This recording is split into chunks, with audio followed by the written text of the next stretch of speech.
దాని తర్వాత public service కమిషన్లో ఒక ఐఏఎస్ ఆఫీసర్గా రిజైన్ చేసిన ఆమెరుల్లా అని ఐఎస్బి కాలేజ్లో ఆయన ప్రొఫెసర్గా ఉన్నారు. అలాంటి గొప్ప చదువుకున్న వ్యక్తిని, అనుభవం ఉన్న వ్యక్తికి అక్కడ పబ్లిక్ సర్వీస్ కమిషన్ మెంబర్గా అపాయింట్ చేసినాం. ఇప్పుడు రేపు హైకోర్టు జీపీస్ రాబోతున్నారు. ఏది వచ్చినా అన్నిట్లో మ్యాక్సిమం మైనారిటీ ముస్లిం షేర్ కంపల్సరీ ఉంటుంది. కానీ నీ హయాంలో హైకోర్టులో లేదు, యూనివర్సిటీస్లో లేదు, పబ్లిక్ సర్వీస్ కమిషన్ లేదు, ఈ ఉర్దూ అకాడమీ చైర్మన్ ఒకటేసారి వేసి నువ్వు మెంబర్ లేరు, చైర్మన్.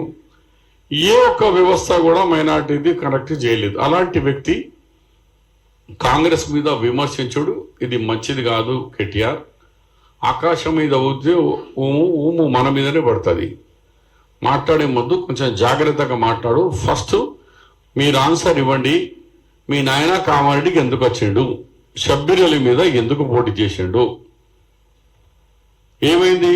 నీ జీవితంలో ముఖ్యమంత్రిగా ఓటమి జరిగింది. నీకు ఎంత అవమానం జరిగింది అంటే అల్లా కానీ దేవుడు కానీ భగవంతుడు కానీ చూస్తున్నాడు కదా న్యాయం ఏంది అని.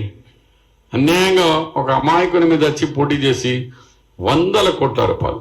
నిన్న నేను రివ్యూ చేస్తే మైనారిటీ వెల్ఫేర్ డిపార్ట్మెంట్ నుంచి 26 కోట్ల రూపాయలు కామారెడ్డికి మీద పెట్టిండు.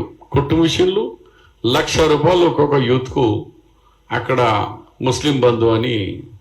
ఓన్లీ మైనారిటీ వెల్ఫేర్ ఒక్క డిపార్ట్మెంట్ నుంచి 26 కోట్ల రూపాయలు. అంటే అత్త సొమ్ము అల్లుడు దానం చేసి ఎవరికి వాళ్ళకు ఐడెంటిటీ కార్డు మీద ఇచ్చేసారు, ఆధార్ కార్డు మీద 1,00,000 రూపాయలు. ఇప్పుడు చూస్తే షాపులు లేవు, ఆ మనిషి లేడు. అట్లా లూటీ చేసి వాళ్ళ అప్పుల పాలు చేసిన ఘనత కేటీఆర్ది. అందు గురించి మళ్ళొకసారి మాట్లాడే ముందు మీ నాయన నా మీద ఎందుకు పోటీ చేసిండు కామారెడ్డి మీద దాన్ని చెప్పిన తర్వాతనే మైనార్టీ విషయంలో మాట్లాడాలని నేను నీకు హితావు చేస్తున్నా. మరొకసారి జాగ్రత్తగా నా విషయంలో మాట్లాడేటప్పుడు చాలా జాగ్రత్తగా వహించు.